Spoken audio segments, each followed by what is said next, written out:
মানুষ এমন কেন? মানুষের প্রতি মানুষের কোনো মায়া নেই, দয়া নেই। কেন হয় মানুষ এমন? এই যে উসমান হাদির মতো একজন লোক মেরে লাইছে, কথাবার্তি যা বলতো ঠিক আছে, কিন্তু আবার অতিরিক্ত কিছু করতে গিয়ে কিন্তু আজকে তার জীবন দিতে হইল। হ্যাঁ, এইভাবে অনেকের জীবন ওই চলে যাবে, সামনে খালি দেখতে থাকেন আপনারা। ঠিক আছে, কারণ দেশ আইন নাই, বিচার নাই, কোর্ট কাছারি নাই বললেই চলে। আর নাইলে যাবিন আবার বারোই কীভাবে আসামি? আপনি আজকে আসামি নেবেন, 1 মাস পরে দিয়ে যাবিন বাড়ি, আবার এই আগের চিন্তা ভাবনা নিয়েই চলেন। তো এইভাবে তো একটা দেশ চলতে পারে না।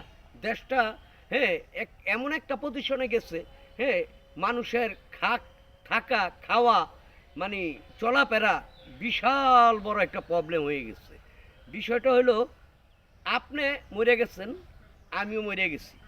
আমরা যদি মরিয়া যাই গিয়া কারো হাতে গুলি খাইয়া, তাইলে এইটারে নিয়ে কোনো কেউ ভাববেন না, চিন্তাও করবেন না, আপনারা পৃথিবীর সমস্ত লোকেরে দেখাইবেনও না, কেউ জানবেও না।